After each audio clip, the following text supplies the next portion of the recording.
Hey, how's it going? My social life has exploded in the last 2 years in ways that I cannot even explain to you. It's been insane the amount of friends I've made and the amount of awesome social experiences that I've had. It seriously blows my mind how I went from this socially awkward little boy who was afraid of social interactions to this very socially confident guy who has awesome new social interactions every single day. Now, I turned 19 in a couple of months, so that means that for close to 17 years of my life, I struggled with crippling social anxiety. It genuinely feels miraculous how I've had such a big turnaround in my social life in just the last 2 years. And you're probably asking yourself, what did it for this guy? What kind of magic switch did he flip that gave him such a magical transformation?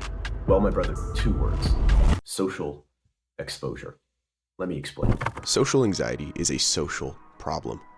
Social anxiety is a social problem. At the end of the day, the way to overcome social anxiety is by putting yourself into social situations you are not entirely comfortable being in. It isn't solved in your basement, in front of your computer, or hovered over your phone, watching social skills videos. This stuff absolutely helps in developing your social abilities. It absolutely does. But if you look at your situation, your problem probably isn't what you know, it's in what you've done. This right here is the amount of things that you've learned about social skills. And this is the amount of action that you've actually taken. And as you can see between those two things, that's a pretty big discrepancy. Now, really the only way to make useful the things that you've learned is to bring up the amount of action that you've taken to match it. Now, bringing up the amount of action you've taken, the amount of experience that you have, what does that require you to do? Socialize. It requires you to put yourself into social situations. The enlightenment that you seek is in the cave that you fear to enter, and the results that you desire are in the work that you've been avoiding. At the end of the day, there's just no way around it. The way out of social anxiety is through.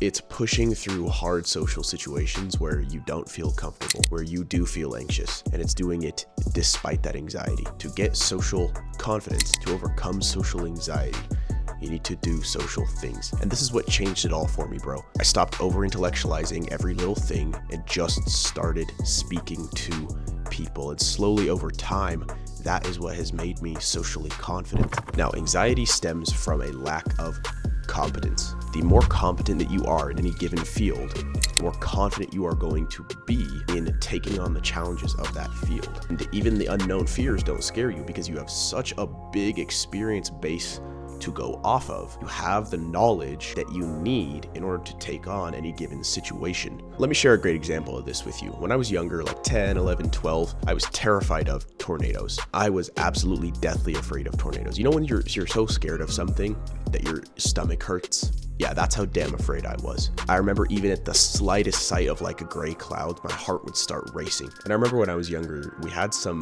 pretty rainy summers for whatever reason. And so I would end up having this heart racing, stomach ache, sweating, shaking kind of fear multiple days out of the week sometimes. Now, I remember that there was this one day where I discovered this tornado video that documented like one of the biggest tornadoes that's ever happened in Oklahoma. I think if not the biggest that's ever been recorded. And that sparked me on a journey of research. I started watching all these YouTube videos and reading all these books about tornadoes as to when and why tornadoes happen, what happens in the temperature, what the clouds look like when a tornado is possibly going to occur. And then my fear disappeared. On the same exact type of day, rainy thunderstorm type of day that normally would give me a stomach ache level of fear, I no longer felt a single drop of fear anymore. Now, it's not miraculous why this fear disappeared, even though it felt that way. The reason the fear disappeared is because I educated myself.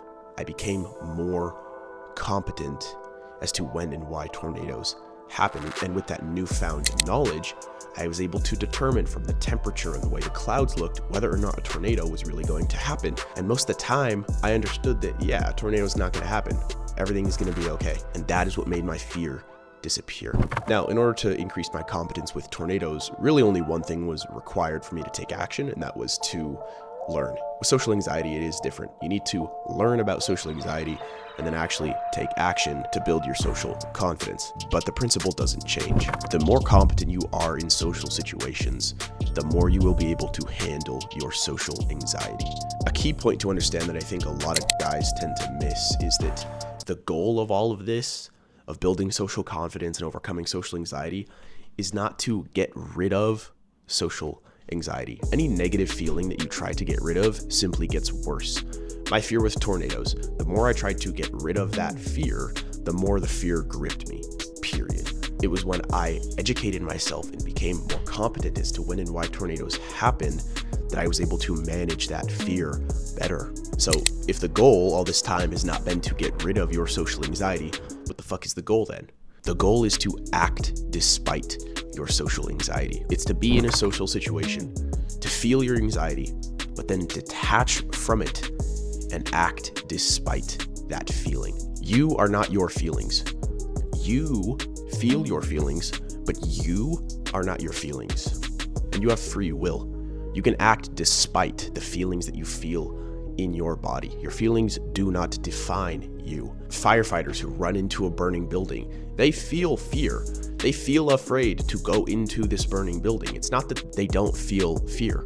Look, bravery is not feeling fear. It is particularly the act of feeling fear and then acting anyways. Firefighters that run into a burning building feel fear, but then go into the burning building anyways. They act despite their emotions. And I mean, look, if they can run into a burning building despite their fear, you can fucking go talk to a girl or make some friends despite your anxiety, right? You can feel your emotions and then go do what you want to do anyways. The sooner that you learn that your emotions don't define you, the quicker you're going to overcome this social anxiety thing. Now, the solution to your social anxiety at the end of the day is to expose yourself to social situations. It's to do more social things. Now, when I say to do more social things, I don't mean to go to these big parties or make 5 new friends in one day. When I say to socialize, I mean saying a little bit more to the barista at Starbucks, giving a passing compliment to that big guy at your gym. Hey bro, looking big, fist bump, walk away. Asking someone a really basic question, asking someone how their day is going. You might have this image in your head of all these big social things that you can go and do, but that's not how you're gonna start making any meaningful progress. Your brain is automatically gonna try to put your ego into it and tell you to do all this big stuff and achieve all these great things from the start, but don't let your brain do this to you. It's the small things that we consider humiliating that often transform us the most.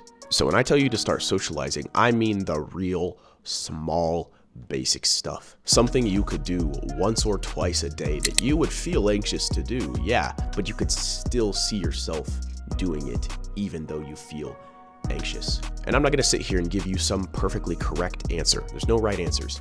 Think with your intuitive brain for your own specific situation, what social action you could take once or twice a day where you might feel a little anxious, but you could still reasonably see yourself doing it every day.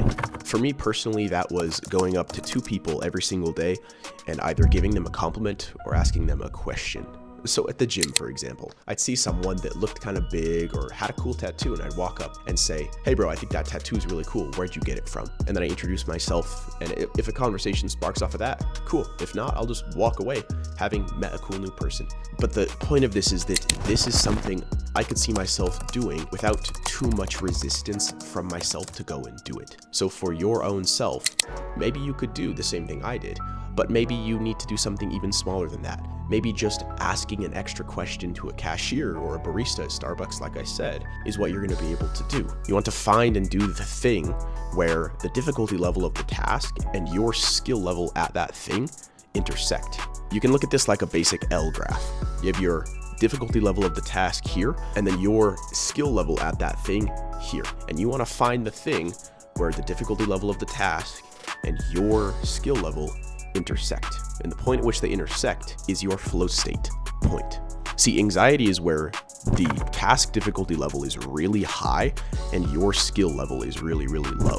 Like, for example, cold approaching girls for me used to be this way when I was first kind of starting out this social stuff. I'm not going to expect myself to go cold approach girls as my social task because the difficulty level of that is just too high and my skill level is just too low. For me, again, it was like giving people compliments was in that perfect little area where it's like my skill level and the difficulty of it met. And I could be in this flow state area where it's like, yeah, you feel a little anxious, but you also trust in your ability to be able to do the thing. Now, this flow state spot for you is going to start out small, yeah, but with enough daily consistent effort, it's going to grow and grow and grow until you're able to do the high difficulty level tasks that you want to be doing with the high skill level that you want to have. Anyways, that's all I've got for you boys today. If you like this video, subscribe. There's more like it on the way. And shut out the noise. Do the work. Mwah.